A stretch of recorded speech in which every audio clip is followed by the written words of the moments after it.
From sensing that a film outright sucked out of the gates, to quite simply not wanting anything to do with a project before eventually being forced to play ball. This bunch of stars could sense they'd made a grave mistake as soon as the ink had dried. Regret-filled Gareth here from Whatculture.com, and here are 10 actors who instantly regretted movie roles. Number 10. Halle Berry's best intentions quickly unravel. The rich man's wife. Halle Berry has definitely proven she can hang with the very best when given the right material to play with in front of a movie camera. However, said material was nowhere to be seen heading into 1996's The Rich Man's Wife, with Berry eventually noting on an appearance on The Late Late Show with James Corden that "I kind of knew it wasn't going to be the greatest cinematic experience for the people," while shooting on the ill-fated thriller. Going further, Berry would also confess during the game of Spill Your Guts or Fill Your Guts, "You go into these movies always with the best intention, but then sometimes you get on the set and then you realize, what was I high when I agreed to do this?" And while Berry still at least managed to get away without a Razzie for her appearance in the largely derided Entry, with the same unfortunately not being said for her work on 2004's Catwoman, her best intentions weren't enough to save this dud from a critical drubbing. Number 9. Sean William Scott knows it sucks while shooting. Mr. Woodcock. Admittedly, being paid a bucket load of dollar to appear opposite acting stars like Billy Bob Thornton and Susan Sarandon can't ever be classed as the worst way of earning a living, can it? But that still didn't make life on the set of Mr. Woodcock any easier to swallow for Sean William Scott. Never one to shy away from what's on his mind, when nudged on the topic of the flick centered around Scott's John Farley coming to terms with his mum now dating his old PE teacher, the American Pie star was quick to reveal to Opie and Anthony how he and Thornton in particular would actually dunk on the regrettable project whilst filming it. "We would rip on that movie Woodcock like this movie effing sucks. There's nothing worse than going to a movie set knowing that this could end my career." Number 8. Emily Blunt didn't want to do it. Gulliver's World. There's willingly heading into a project with all the hope in the world, only to discover pretty early on that said hope may have actually been misplaced. Then you have those actors who have been outright forced to walk onto a movie set they sensed was bad news from the beginning due to those dreaded contractual obligations. And making matters worse when it came to Emily Blunt forcing into the role of Princess Mary in god-awful 2010 fantasy flick Gulliver's Travels, the British star was cost the chance of stepping into the MCU as Black Widow due to her contract with Fox. As Blunt would reveal to Howard Stern, "I take such pride in the decisions that I make, and they mean so much to me, the films that I do.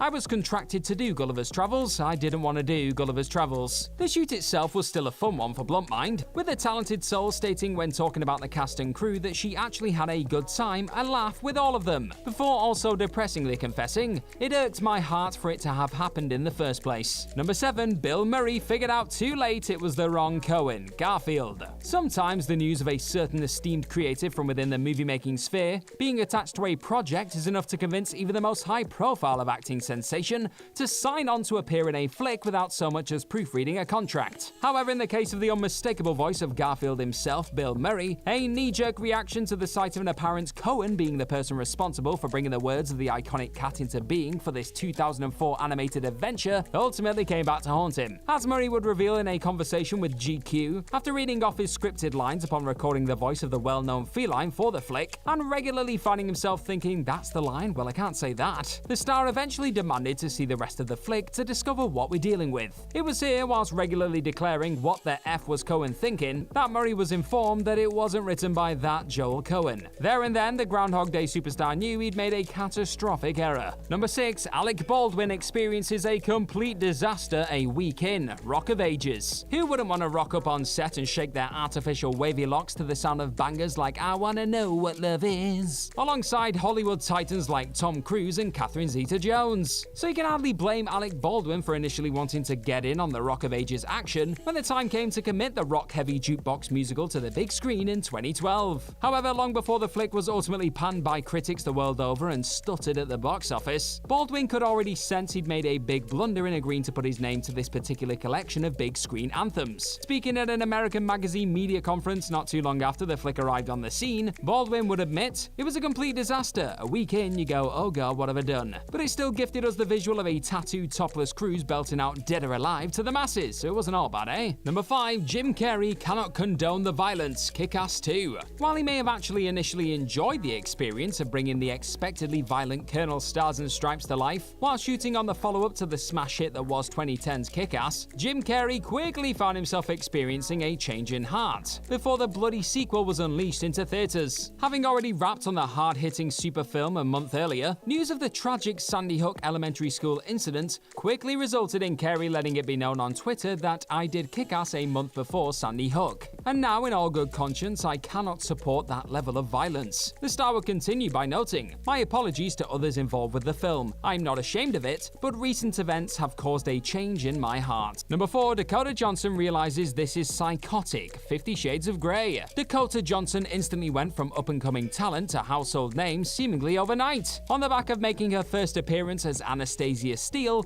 in the hotly anticipated 50 Shades of Grey big screen adaptation in 2015. With Johnson herself even noting to Vanity Fair how author E.L. James' creative control led to a lot of different disagreements during the shoot, and highlighting the undoubted mixed emotions the American thespian harbors for a time in the raunchy spotlight, despite noting how she didn't think it was a matter of regret when asked if she regretted her part in the project. Johnson would also explain, "If I'd have known at the time that's what it was going to be like, I don't think anyone would have done it. It would have been like, oh, this is psychotic." All in all, her summary of "I signed up to do a very different version of the film we ended up making" tells the story of a star who quickly realized she'd made the wrong call with this particular shade of grey. Number 3, Christian Bale suddenly doesn't want to sing and dance. Newsies. Long before he was thumping Jokers and Thors or picking up Academy Awards for his work, a young Christian Bale found himself singing and dancing his way through Disney's Newsies back in 1992. Against his will, mind. That's because heading into the project, the already driven star had next to no intentions of ever making a musical. He'd even go as far as to tell Movie Line, "I never had any interest in doing a musical. Still don't. In fact, when I first read the script, I thought it wasn't a musical. Later, after I realized it was, I asked Kenny Ortega if maybe I could duck over here into the pub while the numbers were going on,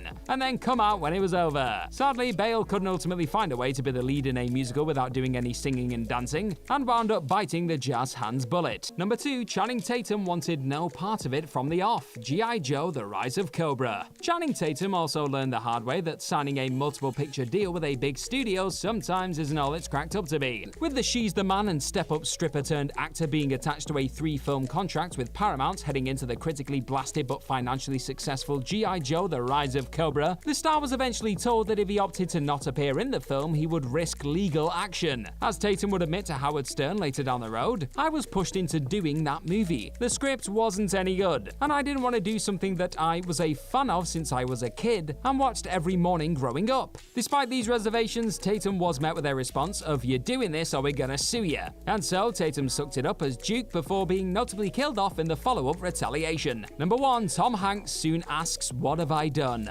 Elvis. While many have been quick to salute the remarkable work committed to Baz Luhrmann's Elvis by Austin Butler in his captivating portrayal of the titular hip shigger, the supposed top-billed player heading into the flick hasn't had quite the same warm reception. Largely drowned in prosthetics and muffled by a bizarre Dutch-American accent, Tom Hanks showing as Elvis Presley's infamous manager, Colonel Tom Parker, was definitely not the sort of typically thrilling work fans had grown used to seeing from the legend. And as it goes, Hanks himself clearly had his doubts about whether the Colonel was the right fit for him before even agreeing to appear in the biopic, telling folks at the Cannes Film Festival that he was initially reluctant to agree to play something of a Bond villain. However, the director was able to ironically convince Hanks to come aboard by selling him on the idea of playing the Colonel as a great carny, leading to the star exclaiming, "I'm your man, now please show me a picture." It was here when Luhrmann unveiled how Parker actually looked to Hanks, only for the Oscar winner to immediately wonder, "Oh my god, what have I done?"